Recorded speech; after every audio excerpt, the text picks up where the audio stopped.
It's our pleasure to welcome Boris Schlossberg. Boris, welcome to the show. And you were giving me a hard time earlier, saying wondering if I could be a good New Yorker and pronounce your last name correctly. Is that correct? That's close enough. It was pretty good. Yes, but that is a litmus test, because you ask anybody in the street, they could pronounce that name in a heartbeat. But of course, anybody outside of Manhattan or Brooklyn is going to stumble on it completely. Why is that a very famous name in New York? It's a German Jewish name, and you literally have to have that hush, like all of those sounds that are so common in New York that nobody else outside can pronounce. Listen, when I'm in the South, people don't even call me by my first name. They think my name is Forrest. They don't even know the name Boris. So I'm like, I'm not a tree. I'm not a tree. My name is Forrest. Okay. So. Well, listen up. Folks, you're going to be in for a real treat today. We've already been chatting with Boris. He's got a lot of tales to tell and talk about his career on Wall Street and all what he's seen in the markets right now. But before we get to that, why don't we kind of step back and talk about how you got here? So you were mentioning that you went to Columbia, which is I went for the first time. Ed Harrison from Real Vision took me, and I was just amazed at what a beautiful campus it was and what an outstanding university. It's gorgeous. But when I went to Columbia, it was completely different. I went to Columbia. This is just, first of all, to show you how old I am. I survived the '87 crash. I survived the '00 crash. I survived the 2008 crash. So I pretty much consider myself a pretty good veteran at this point. That's how old I am. So when I went to Columbia, you're a triple threat. You're a triple threat. Yes, I guess that, and the problem is, so that's funny, Kevin. I think it's probably, that's the bias. Having lived long enough, I think that the problem is that you just see all this stuff bubbling up all the time, and you're always correct, but you're always early. That's the problem, because we're so pessimistic. Welcome to the club. Right, exactly. So tell us about Columbia back then. When I went to Columbia, this is the story of Columbia when I was there. It was not, Michael Bloomberg's New York at the time. There was a story, like my freshman year at college, these two guys decided, they saw a carpet in the street, right? And they were like, oh, great, carpet for our dorm room. They bring the carpet up, and, these were big guys, and like it was a little heavy, right? They roll the carpet out, and a dead body rolled out of the carpet. Come on. That was the New York of my time, when oh my God. Subway had graffiti, and on the Riverside Park was not a safe place to be. So, but regardless, Columbia was an amazing place. Columbia has what I think is what we're all missing in the West at this point. Columbia has something called core curriculum, where they force you to read Plato and Aristotle and Homer and all the Greeks and Spinoza and art, regardless of whether you're going to be an engineer, a doctor, or anything else. And that foundation to this day, I think, is still the reason why I have half the brain that I do. It's the kind of old school liberal arts education, which is so frowned upon, that I think is amazing as far as providing the analytical skills for you. Because really, Western civilization starts and ends with the Greeks. There's really nothing new as far as analytical thought since the Greeks, and I always feel so sad that most people don't have that foundation, because it really limits their ability to kind of view the world in a proper perspective. So to that extent, Columbia was a great, to this day, I still love my education at Columbia. What did you study? Okay. I studied economics, which was the useless art. And of course, what's fascinating, like the older I get, the more I realize how literally every single thing that they taught me was a complete lie. Like literally no single economic model that they have, these fancy, beautiful, elegant. I mean, there's a reason why economists are so 100% wrong as far as their prediction. Boris, I was talking to a young person the other day, and he told me that at fourth year in Queens, there's actually a course where the professor goes through and proves to you why, actually, when you do the numbers, none of the theories work. So he'll go and take, and he'll go through it, and he'll basically dispel everything you've learned for the past 4 years. He'll say, here's how this doesn't work. Here's how this doesn't work. Here's how this doesn't work. Absolutely. Absolutely. Because it completely, it assumes that we are all these perfectly rational robotic beings when we're the exact opposite. I mean, basically the whole system is designed to, and that's why markets, I think it's interesting. A lot of people approach the markets in the same way that economists approach the world, in this rational, sort of normal way. And that's why they get their head handed to them, because the markets are the exact emblematic of what the real world is like, which is complete and total manipulation and subterfuge. It's all about lying. It's rather than the telling and trying to figure out who's trying to fake out who, much more than trying to figure out the greatest purest trade. So in some ways, I just think that Warren Buffett probably has done more damage to people than anybody else, because he what Warren Buffett does in real life to what he says he does is, we all know, completely different things, right? Right. But he makes it sound like, you can just go find a nice company and you're gonna make tons of money in it. Never. That's right. As long as you buy a preferred with the special conversion rate, with a big huge coupon. You will carry for the rest of your life, and you have a whole bunch of inside information. Yeah, absolutely. You're doing great. Right. So Boris, you come out of Columbia. How do you learn about the markets? What's your next step? So it's actually interesting. When I was in Columbia, did not have. This is the irony of the whole thing. So later on in life, I trade FX, but my first interview out of Columbia was on the FX desk of the New York Fed circa 1982, right? And they liked me, and they offered me a job. And I was like, nah, it's okay. I'm not that interested. And I'm like, what an effing idiot. What a complete moron I was. Like, this was like literally, and I was like, nah, not that interested. I'm like, now that I look back at it, I couldn't believe it. I was literally could have been at the heart of everything, before the Plaza Accord, before everything. So, I didn't really get involved. I didn't really get kind of interested in the markets till I guess like mid 80s. I think ironically enough, it was Market Wizards that I think that's the crack book that gets everybody involved. I mean, that's that's the gateway drug. Yep. And I actually met Schwager one time, and I'm not kidding you. I've read Market Wizards 50 times. I've read that over and over again. So I think that's what kind of got me started. And then I wound up working for Drexel Burnham, right? In the height of the insanity of the mid 80s, which was a lot of fun. Did you work in the bond department or the investment banking? Yeah, what did you do? I was in equities, but I used to take the elevator with Dennis Levine every day. He was the most handsome investment banker ever, and you never knew, it was unbelievable, unbelievable. That's that hilarious. I was basically working around criminals my whole time without knowing a single thing. So you were there for the crash. Tell us about that, because there's not a lot of people that were in equities in '87 that are still around trading. That is why. So I think that experience just colors your view for life, because the crash was, you can't explain to people that and this was in the day where I don't know if you guys even remember something called the Quotron.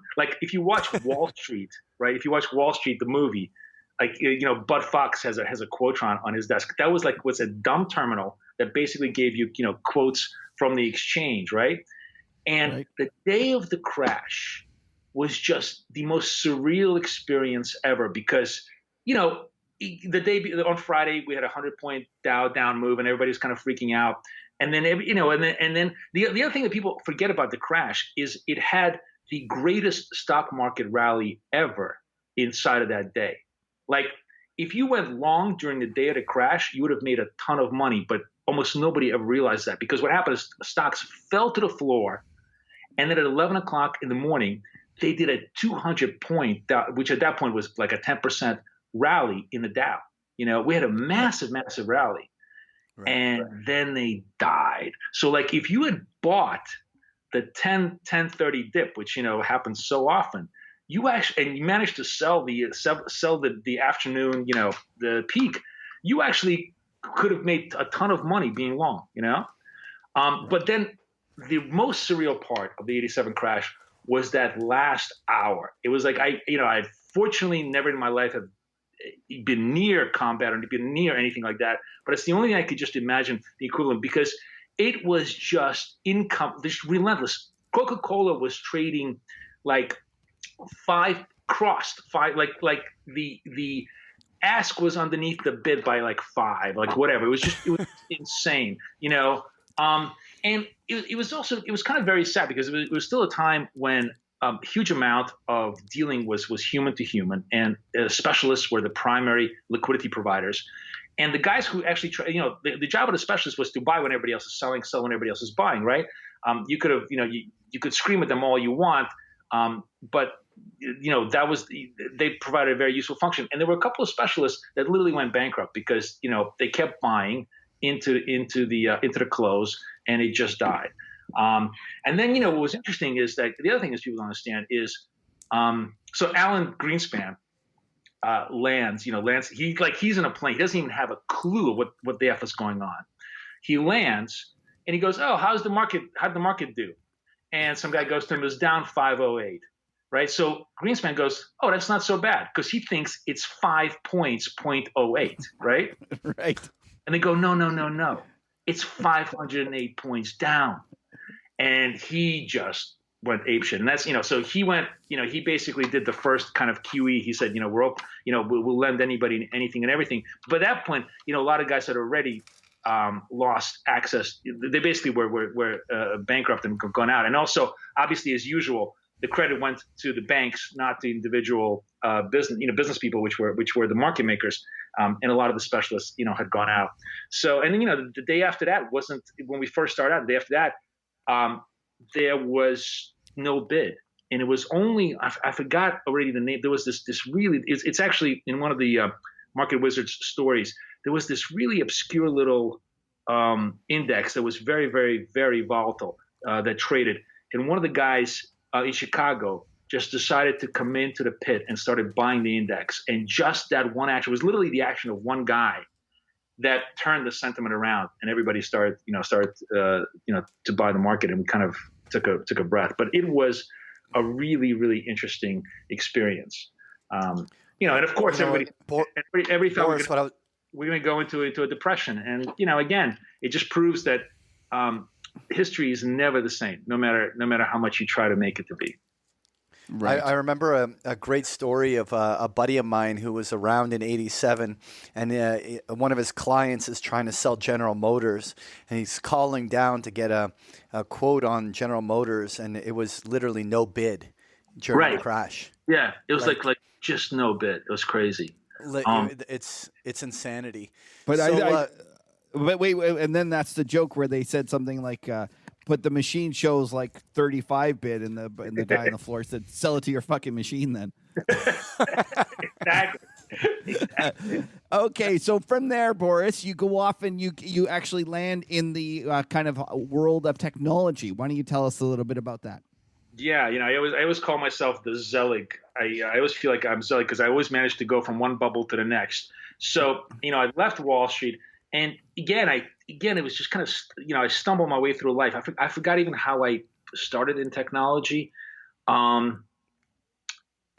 Internet was starting out. Well, basically what happened was my ex-wife was a headhunter, and she was actually a very, very good one. And we were looking to kind of start a business. And at that time, obviously the most fertile part of the labor force was high technology. And I kind of also, and I was like one of the early, I had DSL in 1988, 98 or whatever, I was just one of the kind of people. But Boris, nobody's going to know what that means. I bet you even Patrick doesn't know what that is. I feel like literally 1,000 fucking years old, really. Yeah. No, I remember DSL because DSL was the same up and down, right? It was a lot better. Right. So you have to understand that everybody was using dial-up. I mean, people like I have a 7-year-old daughter that has never seen a rotary phone except like as a toy. All these things. But bottom line is, we'd gone into technology, and I basically kind of muscled my way into a whole bunch of startups. And we had it was amazing. That was literally the greatest bubble ever. That was just like it was like a permanent heroin rush to be inside of that little vortex, And the thing about this, I mean, what's interesting about that particular time, if you remember, this was a time when stocks. So because I was working with all these startups who had all these stocks like I2, BA Systems. These are all names that nobody remembers because they all went bankrupt. But at that time, they were just massive triple-digit stocks. They were all at that time like would open up 50 points higher, right? Remember? Right. Like on the IPO, you mean the first print? So they'd sell it at 20, and it opened at 70 or something, right? Like first print, but then like like we would just have Nasdaq. Like when Nasdaq went to like 5,000, and we would have days when like Nasdaq would go 200-300 points in a day, and like the stocks would go up, like they would open on the opening $20 higher, called up, and then just raced higher from that point on. Right. And so people like one of the things that's interesting about that time is that if you and what I was doing is I was working with placing all of these high technology executives because they all had stock options and everything else. I kind of was trading stocks, just as on a purely hobby basis for myself. And it was also the time, obviously, when the whole electronic trading revolution was really coming online. So you had a chance to, you had a sense that this was the first time retail had access to level 2 and stuff like that. So you had a chance to kind of participate in the markets while being at them. But the reason why like that time is so vivid in my mind is because people are going. As a matter of fact, who is it? Oh, Mike Santoli, who I work with all the time on CNBC, like posted the other day. He goes, everybody who's claiming this is like 1990s doesn't know crap, because in the 1990s you had 1 million IPOs and they all were completely blown up and the valuations were crazy, right? And I'm like, Tesla. It's the exact same frigging thing. Like. Oh, I agree. The price action in Tesla was the exact fucking thing that we did when Inktomi would be up 20 points in a day on the first day, and you would just have these melt ups of buyers, just short squeezes to the end. I'm like, how could you possibly say it's not the same? I mean, it's exactly the same thing as what happened. Of course, I completely agree. Like Virgin Galactic. And not only that, I think it's in some ways even scarier. Like things like Apple, a huge company, is trading like it's a .com, like, little stock. Oh, yeah. Oh, so like, okay, let me just take you back to Cisco, right? So the first $1 trillion quote unquote company that everybody thought was going to be a $1 trillion company was who? Cisco. In 1999, right. Remember that? That was the big, Cisco. And it's nowhere near. It's nowhere near its high from 99. We were looking it up the other day on the desk. It's miles away still. Yeah, not even close. And then Mr. Softy also did not, under Steve Ballmer. I mean, the only reason Mr. Softy is doing really well is because they finally got a great CEO. But basically, Ballmer's whole tenure was literally a obliteration of shareholder value for like a decade that he was chairman. It's just a perfect example of how 90% of the people in the world are there because they're lucky, not because they're good. I mean, Ballmer was originally hired as a P&G dishwashing salesman or whatever the fuck it was that was his job. And if he didn't happen to be a roommate of Gates's, that's exactly what he would be. That's exactly what he would be. His talent is perfectly suited for being that, for selling Tide to people. But Boris, that reminds me of the line. It says some people are lucky enough to be born smart, and then there's others who are smart enough to be born lucky. Yes. So the .com crash comes, and then Ferris is my philosopher. He always said, I'd rather be lucky than good, and that's always a great motto. Yeah. Go ahead. Sorry. No problem. So the .com crash comes, and not only that, it's also thereafter followed by 9/11, which you being a New Yorker is obviously is traumatic for everyone, but especially traumatic for the New Yorkers. So why don't you tell us about how that kind of brought about the next change in your life? So obviously it's still really painful to talk about that, and I don't really want to talk about it. It was a very dark time for everybody in the city. Very, very tough time. I was very, very lucky not to have lost any close relatives or friends, although I know a lot of people who did. I have 2 older kids who are like 26 and 25 now. And those kids were tiny at the time. They were like, I guess 4 and 5, whatever they were. And we were at the, I don't know if you guys remember the world. There was a restaurant called Windows of the World, which was the restaurant on top of the World Trade Center. Right. And I was literally there with the kids the week before, so there's just, anybody in New York who lived in 2001 is just one degree of separation from, talk about being lucky, of just really avoiding calamity. So it was a very tough time, but it was also obviously, of course, the complete collapse of the tech bubble. I always love to give this statistic. I said that during the course of our run, when we were doing headhunting for all these tech executives, I had negotiated close to $50 million worth of stock option, valuation grants to all the various people that I represented. And out of that, one guy cashed out. And everyone else let it ride. Everybody else wrote it down to a bagel, because that's the thing. This is why I hate if you bought Netflix on the IPO, you would be a millionaire today. You would never, ever, ever, unless you were dead or you didn't know you owned Netflix, you'd never hold Netflix. The point is, people don't. These are all false narratives at how behavior works in real life, and it works the other way around. People who have $1 million, they think they're going to go to 10, and it usually always goes down to 0. So yeah, that was it. So what happened after that was kind of like, I basically started, I was day trading a little bit for myself, and kind of just, trying to figure out what I was going to do next. And there was this magazine called Stocks, Futures, Options. I don't know if you guys remember that magazine. It was like a big glossy magazine, like in the early aughts. I remember. Yeah. They came out, right? And there was somebody wrote an article about option trading, right? And I was like, this is the biggest bunch of shit I've ever read. Like, it was like literally every point in that article was 100% wrong, right?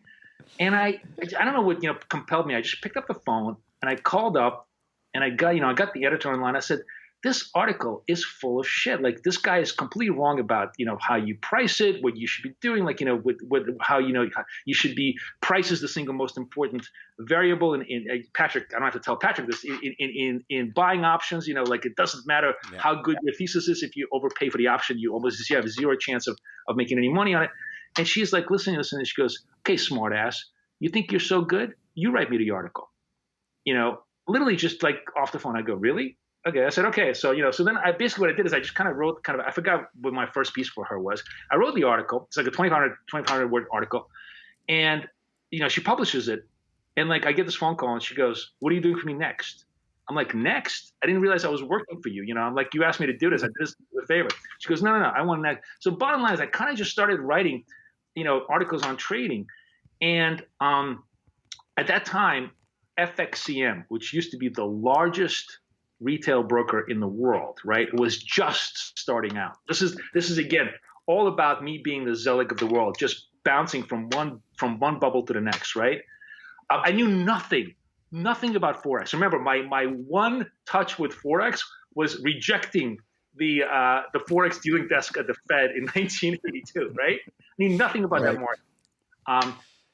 Like the first thing that just shocked me was like, you mean you can't make bid ask? Because in Forex, it's a dealer's market. It's not an exchange based market. So you basically have to pay, offer, and sell at the bid. And I was like, you mean you can't make bid ask? What kind of bullshit market is this? I don't even want to touch it. But they had put an ad in the paper saying, hey, if you know about markets, we're looking for people to kind of who can educate people about markets. And I came in just completely oblivious. And the reason why it attracted me was because it was an overnight gig. And I was like, oh, great. Maybe I'll work overnight and I'll day trade indices during the day. Right. That was like my great idea. And I came in and literally I stayed there for 6 hours. Like everybody interviewed me. I felt like, like I was being interrogated by the CIA. And on that, right then and there, they said to me, okay, we want you to work for us. And I was like, what are you talking about? And I'm like, okay, I'll give it a shot because it was basically, I took it because it was an overnight gig. And that happened to have been literally the greatest startup. Like, if you talk about a hockey growth stick, like when I started with them, we had like one quarter of a floor. And within 6 months, we were like at a half floor. Within a year, we were like at full floor. Within 2 years, we were at 3 floors. I mean, like full New York City office building floors, And because I had an economics background, and because the forex market is at that time actually cared about economics, because the forex market at that time wasn't completely and totally destroyed by central bank intervention. It was easy to understand it. It was relatively easy to trade it, and it was a lot of fun. And I really got into it. And that's basically how I just, got back into finance, and been doing that for the last 20 years. So that's my crazy story. Well, that's awesome. So let's take that opportunity to talk a little bit about the markets. Now, you've already kind of alluded to the fact that central banks have taken the stuffing out of foreign exchange markets, and I know you noticed, you kind of, when we were talking earlier, spoke about the fact that we are at all-time lows on the volatility. Why don't we talk a little bit about that and how anyone can make any money in this kind of low vol environment, and is this going to change anytime soon? That is literally, the $64 trillion question, right? I mean, we just did our 2020 outlook, so I did a lot of kind of background research, and I've been, I'm very active on Twitter, and I follow everybody, and I listen to everybody, and I listen to everybody's opinions, and the universal view of everybody who's in the markets is that rates are going nowhere, right? That like there is zero chance that we have any rise in rates, which kind of makes me think that that's probably going to be the unexpected event of the next year. But what we have seen for the last decade, and that is just, I think, reaching its absolute absurdity at this point, is complete and total suppression of rates, which in turn is a suppression of volatility, right? I mean, like literally, if interest rates are zero, there's very little reason for things to move up and down, because it doesn't matter, right? It's not going to have any impact on the asset because there is zero chance the asset is going to yield higher if the central bank keeps the rates at zero continuously. It's like I've been having this thesis that we're turning Japanese for the last 10 years, but I feel like we're really turning Japanese at this point in 100 different ways, demographically, socially, and monetarily.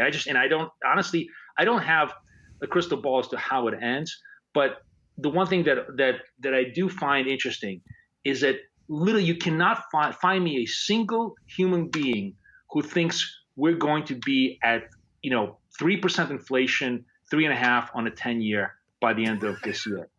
Well, you're on the air with Boris, one of those. Boris, I am the world's biggest inflation bull and bond bear. So you probably have found the one person that thinks you're low, but that's the story for another day. But he's a fool, though, right, Boris? Kevin, that literally there's no talking head anywhere. That I just listened to Gunluck's double line. And really intelligent, really interesting insights, some beautifully interesting, bear arguments, bull arguments. Not a single person on that panel thought we had a chance of like even a basis point rise in a 10-year. Yeah, I completely agree with you. And I completely disagree. But then, I know the other thing I think is interesting, Boris, is that I've said this before. Way back when Trump didn't understand his power to affect trade, tariffs. And I remember Kyle Bass being on CNBC, or maybe it was Real Vision, and he said something to the effect of, "Don't make sure, watch out if he figures it out, there's going to be hell to pay." I think one of these days he's going to figure out the power he wields in the Treasury with the foreign exchange, and I think you're going to start to see more intervention, or at least kind of. You think he's going to force the Treasury to sell a dollar? That we haven't done that in God knows how long. I forgot. We went the other way. Was it Plaza Accord, right? Since we haven't done that. I mean, it's been a long time. But you remember, well, maybe you weren't trading them, but I remember when the Bank of Japan used to come in and regularly intervene in the markets. Yeah, that lasted for what, 48 seconds? I mean, it was No. There was a period where it was actually did. And not only that, when you want to send your currency down, you have the ability, if you want to, And I realize there's all sorts of technical barriers, but let's face it, if they figure out ways around this, sending your currency down is a lot easier than setting it up, because you have the ability to create as much supply as you want if you're willing to live with the inflation. That's for sure, right?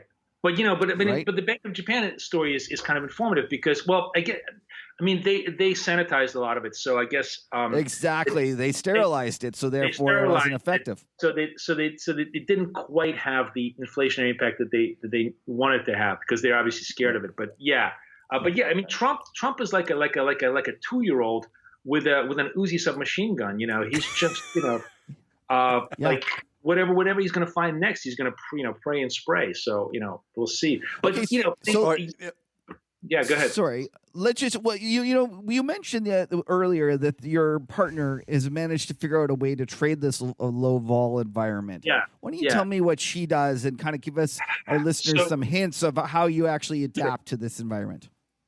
So it's very interesting. So this is her process, right? I'm basically, it's very hard for me to be a continuation trader, right? I am naturally, and this is a weakness of mine. This is not a strength. I don't consider that to be a great strength. Like, it's very hard for me to buy highs, sell lows, right? Like, I'm always trying to be I basically have market making instincts. I'm always trying to be on the opposite side of the trade, right? She, on the other hand, is, first of all, very, very comfortable being a continuation trader, right? So what she does, though, that I think is super interesting is she's excellent at sort of big macro fundamental readings. Her process is the following. She needs to have macro fundamental support. So I don't know, let's just take an example of I don't know, the Bank of Canada, right? Bank of Canada, the data has been a little bit weak, but the Bank of Canada was very, very dovish, right? So that makes the loonie pretty much a sell. She has a fundamental view, but she doesn't move on it until she has a technical confirmation that there is weakness in the currency. But what makes her so good, that sounds super easy. You have a technical view, you have a fundamental view that confirms the other. What she's really, really good at, and this is where she's been really making things, is she is utterly and completely not greedy. If it moves by a pip, but I'm exaggerating if it doesn't move by a pip, but if it moves, let's say 20 basis points in her direction, she will bank some of the profit and then ride the rest of the trade to break even. So what happens is, huge amount of moves in the FX market are tiny, right? And people people are waiting for that big move, which never happens, and you get lots of retraces and you get stopped out. She basically just like a pigeon, just takes tiny little dips all the time and builds at that pace, basically on a pace of doing 400 basis points a month, literally 20 basis points at a time. It's it is not easy. Like, it is hard work, but it's incredibly consistent. And I give her all the props for doing that, because it requires a lot of discipline, a lot of integration of both technical and fundamental skills. But most importantly, the critical thing in this market is like an ice cube. It will melt in your hand if you don't use it. It's like you have to think of it as like a weekly option. You're gonna get burned unless you get rid of it right away.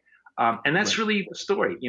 It's also a very market making market, right? I mean, HFTs are running everything, and the primary way they make money is just essentially selling highs, buying lows. So they're by definition going to be only allowing very, very limited moves before they move the other way, so they can stop people out and take the money the other way, right? And they can do that because there really is no uniform directionality, right? So, like, one of the reasons why the markets are so depressed is the single greatest driver of the forex market is interest rates, correct? So if you have a rise in it, the single way we used to be like nice in the olden days, the single biggest trade in the world, macro trade, was the carry trade, which is you go long a currency with a high yield, short a currency with a low yield, and you hope that the currency with a high yield has an expansionary yield, and you get a spread on the yield and hopefully capital appreciation both on the currency cross and the interest rates, right? Well, you take away the idea that anybody ever is raising interest rates, right? You take away the reason for currencies to move. And that's why you have such low volatility. And so you have to just take whatever tiny little moves HFTs allow you within the little tiny parameters that we work with right now. And she's been very good at doing that. So I think that's kind of like the way to survive in this market. Well, okay, Boris, so let's. Oh, sorry, Patrick. Yeah, I was going to say, like, so you're talking about Kathy, of course, your partner, right? Yeah, I am. And but how do you trade? Like, so let's go and dive in this, because obviously you talk about macro, which is always an important backdrop to put onto your trade. But I mean, how much of your trades are like longer term positioning or swing trades, or how much of it is more intraday day trading? Like, how do you define yourself as a trader? So in case it's not completely obvious, I have the attention span of a gnat, and a swing trade. A swing trade in my lexicon is 1 hour. She swings. Her holding period is, 12 to 48 hours, 72 hours. 72 hours is the maximum. Right. She's probably going to be holding positions. My holding period is 1 to 3 hours. But right. I have my latest thing. My sweet spot, what I absolutely love doing, and is, this is the interesting thing about like trading. First of all, trading, I think, as we all know, requires you to have an open mind all the time, and the ability to be willing to fail at any given day and try a million different things, right? Because markets change, regimes change, everything changes, and what I am kind of just like a fish to water. Found to be really, really successful for me right now is relative strength trading. I'm basically, first of all, I've moved myself strictly to trading equity indices at this point, because we're subdividing our portfolio looks for our clients. But within that span, my biggest macro view of the year, but also my day trading kind of slant is I like to trade the S&P or the Dow against the NASDAQ, because the NASDAQ has obviously been such a massive outperformer against the Dow. Now, if you look at it from a super long-term point of view, like a 10-year chart, Eddie Effelbein, who we all follow on Twitter, is just an absolutely great guy, had posted this chart a while back, and that was just kind of what opened up my eyes. I bet most people do not realize, they all think everybody thinks the U.S. stock market is uniform. But the difference between the performance of the Dow and NASDAQ is literally 250% over the decade. Like, I think that kind of disparity is historically unheard of. We've never had that kind of disparity between indices, especially ones that essentially have the same, more or less the same asset classes. And of course, the reason is because FANGs have just completely, pulled away into ridiculous territory. So I think from a long-term point of view, even if the market does not go down, which it very well may not, I still think the most interesting trade right now is the mean reversion between the Dow and the NASDAQ. I think even if things correct just a little bit, the NASDAQ is going to fall harder than the Dow will, and being short NASDAQ, long Dow on a long macro thesis is, I think, an intelligent trade to do this. Now, I do this trade depending on, on a day trading basis. It's obviously, completely different. Like this whole month, the trade has been long NASDAQ, short Dow, because NASDAQ is just, every morning you just, you look in the European session, we're 10, 20 basis points higher, and they're going to just run it away. And it's just been a continuous trade up, except for today when, finally all of the shorts had their prayers answered. And you saw today was the first big day where the NASDAQ broke hard, right? Broke hard. Now, is this yet another of a million fake outs? We've all, anybody who watches equity indices knows, literally the most predictable thing in the world is 3:30 in the afternoon, New York time. You're just going to get a bid in NASDAQ. They're just relentless bid to the upside. It doesn't matter where we're at. We're just going to go higher, right? The key question is, when that pattern breaks, like when that no longer works, that's going to be the time when the NASDAQ finally starts to give ground. And I think it's going to be a massive underperformer against the much more stable, old line blue chips like in the Dow. So, right. And Boris, you were talking about a new product that makes this easier for retail to get involved with the minis. Why don't you walk us through how this kind of has opened up for more retail investors?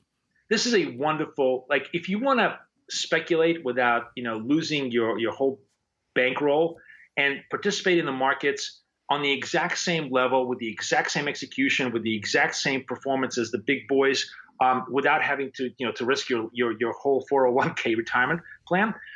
There's a new product that Chicago Mercantile Exchange introduced. And disclosure, I do commentary for Chicago CME, but I'm completely, I'm not humping them, but this has been their most successful product they've ever introduced, and it's called the Emini Micro. So everybody's pretty much familiar with the Emini S&P, Emini Nasdaq, Emini Dow. Those are the futures that trade. Yeah. The problem is the 10-year bull market has turned the E-mini into the E-macro, into the E-maxi. They have become so expensive. A single contract requires like $8,000-9,000 to hold overnight on a margin basis, right? So last year, the CME said, hey, why don't we chop this up by a 10th and create the exact same contract, exact same pricing, exact same, essentially pretty much the exact same liquidity. But you only need like $800 to hold it. And the day margin, this is the key thing, the day margin is only $50. So literally, if you wanted to just have fun, you could open an account with $1,000 and trade the S&P or Nasdaq or Dow. But I guarantee you will lose that $1,000 in 1 week straight if you make directional bets, right? Because no matter how lucky you are, this is the most gambler's ruin. It's also the most. This is the greatest poker market in the world, right? The market. Anybody who trades the equity market knows its single greatest function is to sort of entice you into making the wrong move, right? Just when it looks absolutely the greatest, that's the fall. Just when it looks absolutely the worst, that's the bottom. Just when you think it's the bottom, it's going to go down deeper and take you out again. Like it is so hard to make directional trades in the equity market on a consistent long-term basis. Not impossible. It's easy. Really, you just have to get Costanza as your friend, right? Like exactly. Yeah, exactly. You do the exact opposite. But even that doesn't that's the thing. The market is so smart. It even can out Costanza. But what I do and what I find to be so much less stressful and frankly so much more intelligent is to make these relative strength bets. So I'll give you an example. So today was a day where there's basically four primary indices in the stock market. There's the S&P, the Nasdaq, the Dow, and the Russell 2000, the RET, right? So the Russell 2000 today was the dog of the dogs. It was the weakest, before the market opened, and it just stayed that way, right? And the Dow was the strongest. Now, there's a reason. One of the other reasons is that it also is actually eminently understandable why sometimes things are stronger and weaker. We had great earnings from Intel. Intel is a huge piece of the Dow, so it had relative strength, right? So all I did all day long today was get long Dow, short Russell, long Dow, short Russell, long Dow, short Russell, and occasionally just to make it a little more interesting, I get long Dow, short Nasdaq because the Nasdaq was kind of the second weakest as the day wore on, right? Now the difference between doing it this way is that I guarantee you, if you trade one contract, even if you trade one little mini contract directionally with that $1,000, within a week you'll burn all your money. But even if you are wrong, even if you were like, let's say, long Russell, if you thought, the small caps are going to rally and the Dow is going to fall, even if you were the reverse of me on a one contract trade, your chances of blowing up 1,000 in a week are almost minimal because you're not going to make a lot of money, but the ability to stay in the game, it goes from minutes to days. You can literally, you can let these trades sometimes go because the worst they'll go against you is maybe $100, $200, before the spread comes back in. Remember, intrinsically, these are relatively the same assets. So if you're long one, short the other, it's not a unidirectional trade. And what that allows you to do is, first of all, give you breath, right? You're not in a constant panic mode. Oh my God, it's 10 points against me. I don't know what to do. Should I get out? Should I add? Should I do all this stuff? Right? It allows you to have a cooler head. And secondly, it's much easier, in my opinion, to predict relative strength than to predict directionality. So that's been my strategy, and I love it. And that's what's working. So that's what we do all day long. Well, that's terrific, Boris. So, we're at that point where we're going to wrap up. But one of the things I kind of often like to ask our guests is if we went back and talked to the Boris of 30 years ago, or actually it might have even been longer than 30 years ago, when you were at Columbia and there was a body getting unrolled from the carpet, and yes. knowing what you know now, what would you tell that young Boris? Get long the index. I mean, seriously. either that or just buy bonds. I mean, really, every boomer who's ever lived, who's now retiring multimillionaire, they're just the luckiest bastards that ever lived. It's been the greatest bull market in the history of our life. So that's I don't need to. I don't need to buy plastics. I don't need to invest into Google. That would have been the one trade. But unfortunately, none of us are that smart. But what I would say as far as life skills is, learn how to survive. It's success is always different. We all know, like, every different market creates different success parameters, and the reason, and it's actually interesting. You see how there are almost nobody, except for George Soros, who's amazing. There's literally nobody who is successful now who was successful 10 years ago, who was successful 20 years ago, right? Name me any hedge fund manager. Well, Druckenmiller too, but the two of them are probably the only ones. But they're kind of intertwined, right? Yeah. And even Druckenmiller kind of gave up for a little while there for, let's see. But yeah. So my point is that and the reason, by the way, why Soros and actually Druckenmiller are so good is because they always put a premium on surviving, right? And I think that's the key thing. If you're trading in the marketplaces, remember the survival is first, results are second. You can't have results without surviving. So if I was going to talk to my young self, it would be don't do stupid things, like. That's a good advice. I'm going to tell that one to my kids. Don't do stupid things. Exactly. Like 90% of life is showing up and not doing stupid. You don't have to be brilliant. You just have to be not stupid. And that's actually really hard because most of us are unbelievably stupid all the time. So, working on that is good enough. I can definitely speak for Patrick and I that not being stupid is very difficult for us. Boris, it's been a pleasure having you on. Why don't you tell people where they can find more about you, how they can follow you on Twitter and all that other good stuff? Absolutely. You can follow me on Twitter at FXFlow, FXFLOW. And by the way, what's cool about that is if you go to Twitter and you go to my profile, the pinned tweet, the tweet that is pinned to the top of my feed is our 2020 outlook. So if you guys want to take a look at some of the interesting trades, and I actually I'm probably very simpatico with Patrick on a lot of my macro trade ideas this year. So it'll be interesting to see. I'll just if you guys want to know, just sort of like this is my throwaway idea as this kind of a safe, interesting idea. Newmont Mining, right? So nice. I think I'm long. I think everybody's kind of understands that gold has a chance here to go to 2000, right? But we never know. We never know when or how. And it's for regular people, it's very hard to trade it speculatively.